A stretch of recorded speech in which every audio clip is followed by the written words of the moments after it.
Здравствуйте, уважаемые подписчики и гости нашего канала. Тема сегодняшнего видеоролика – что делать с вновь приобретенными растениями. Эта тема уже поднималась на нашем канале, но вопросов поступает множество и множество. И на примере вот этих растений я бы хотела рассказать вам, что делать сразу после покупки. Я приобрела эти растения еще вчера. Если бы не видеосъемка, я бы их пересадила сразу по приобретению. Многие считают, что растения должны пройти адаптацию. Я считаю, что это неправильно. Ну, допустим, вы приобрели растение. Вы же не знаете, что внутри в горшочке. Какая корневая? Может, корневая уже система начала подгнивать. А может быть, недобросовестный продавец просто отделил делянку, засунул вам в грунт и отдал. К сожалению, бывали случаи, что приобретались растения вообще без корневой системы. Поэтому я считаю, что сразу надо пересадить. Второй аспект, почему. Вот эти два растения, они находятся в разных грунтах. Я не знаю ни состав грунта, не знаю кислотность этого грунта, не знаю, как растение будет усваивать питательные вещества в этом грунте, либо не будет усваивать, и как оно вообще себя поведет. Опять же, я не знаю, как определиться с поливом. Мне будет это сделать довольно проблематично. И поэтому я могу сама навредить этим растениям. И опять, вы приобрели растение, поставили его на адаптацию. У некоторых это 2 недели, у некоторых неделя, у некоторых и до месяца доходит. Ну, допустим, растение стоит с корневой, все нормально, все хорошо, все отлично. Растение стрессануло, испытало стресс, все адаптировалось, все с ним хорошо. Здесь вы начинаете его пересаживать. То есть растение опять получает стресс, то есть двойной стресс. Ну, зачем это, я не знаю. Однозначно, я считаю, приобрели растения, сразу надо их пересадить. Итак, давайте займемся моими новыми растениями. Это Anthurium Pandola. В моей коллекции уже есть этот сорт, но вот именно этого малыша я купила на подарок. У меня есть 3 месяца для того, чтобы его немножко подрастить. Возможно, мы потом снимем видеоролик, в котором покажем это растение и покажем, как оно изменилось за 3 месяца. И Anthurium Dakota из старых сортов. Коллекция «Большие американцы». Тоже очень хороший сорт. Мне он очень понравился. Как я вам и говорила в начале, что оба растения посажены в разные грунты. То есть, если мы берем пандолу, стаканчик очень легкий. Грунт здесь воздушный, рыхлый такой. Хороший очень. Ну, Dakota. Я когда первый раз взяла в руки этот стаканчик, первая такая мысль была: Господи, да зачем же столько камней они накидали в этот горшок? Ну, поверьте, очень тяжелый. Полночи не спала. Мне так хотелось вот это вот все выковырять и посмотреть, ну что же там внутри. Что внутри, мы узнаем позже. А для начала давайте займемся вот пандолкой. Как обычно, аккуратненько вынимаем растение из стаканчика. Оп, выскочила. Ну, как я и говорила, грунт рыхлый, воздушный. Он как раз вот идет на основе вот кокосовый торф. Ну, это наша тема, так что грунт прекрасный. Ну и корни, я бы не сказала, что слишком страшненькие. Хотя некоторые из них я бы все-таки отрезала. Специально маленькие ножнички взяла, потому что, если честно, большими здесь нет. А вот здесь вот кусочек у нас подгнивает.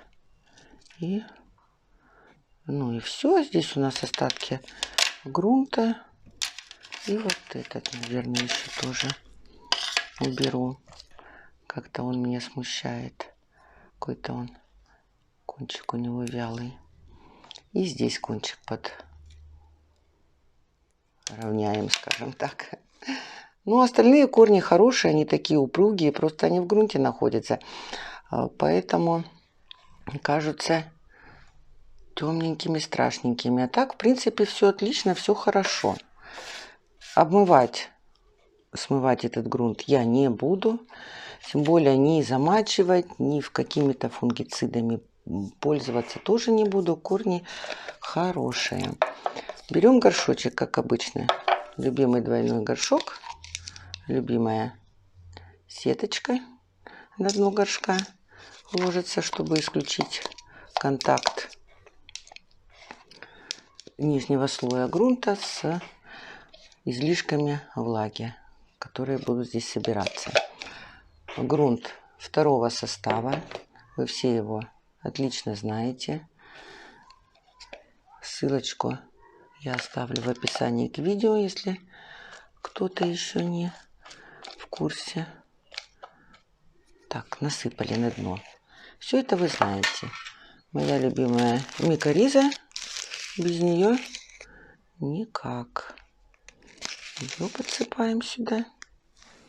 И далее погружаем растения. Конечно, можно срезы присыпать сухим фитоспорином, либо обработать любым дезинфицирующим средством. Но так как я сажаю под микоризу, этого делать не стоит. Итак, никакого загнивания, ничего не будет. Уже проверено, скажем так. Ну вот, первое растение у нас посажено. Еще немножечко подсыпем здесь грунта.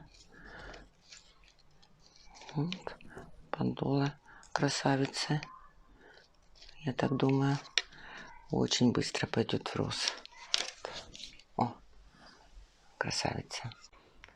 Итак, Антуриум Дакота. Тяжелый горшок. Сейчас мы узнаем, что же там внутри. Вопрос, который меня мучил всю ночь. Та-та-та-там. Барабанная дробь. Ой-ой-ой. Вытаскиваем. Так, ох.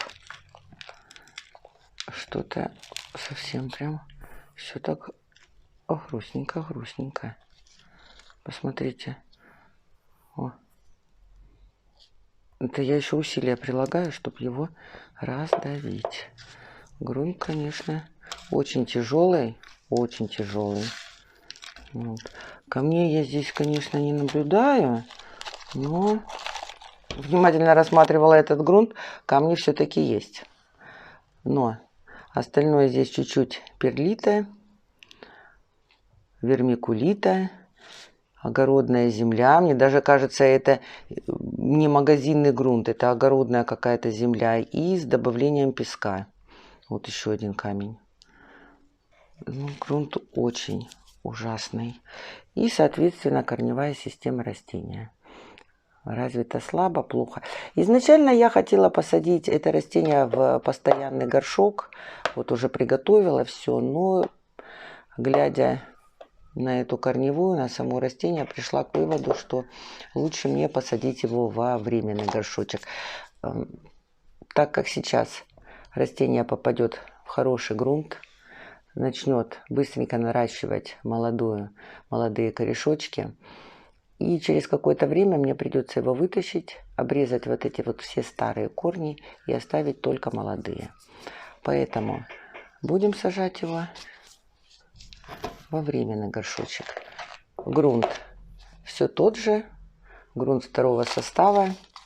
Это одна часть верхового торфа и 3 части кокосового торфа крупной фракции. Крупная, вот посмотрите, здесь какая крупная фракция. Вот.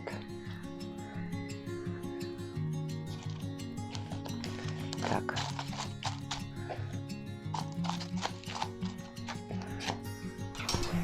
Микоризку я тоже сюда добавлю. И опускаем бедное наше растение. Как могла, я старый грунт, конечно, с корней очищала. Вот. Готов. Опускаем. Ну все, Дакота. Счастье твое наступило. грунт хороший. И сейчас ты у меня быстренько пойдешь в рост. Станешь очень даже симпатичным кустиком. Так. О. Смотрится прекрасно. Еще один красавчик готов. Растения мы с вами пересадили. Пандола у нас находится в постоянном горшке. В дальнейшем она будет расти и будет пересаживаться методом перевалки. Дакота. Она находится во временном горшке. Как вы видите, корневая система у растения развита очень плохо, хотя растение, в принципе, возрастное. Со временем она нарастит молодые корешки, и мы будем пересаживать его уже в постоянный горшок с удалением старых корней. В дальнейшем, я так думаю, что мы снимем еще один ролик, в котором опять же покажем эти два растения и опять же будем вместе с вами пересаживать их. Сейчас растения опрыскиваем биостимулятором, мы используем HB101, и растение после этого отправляется в тепличку, где созданы хорошие условия. А я с вами прощаюсь. До новых встреч!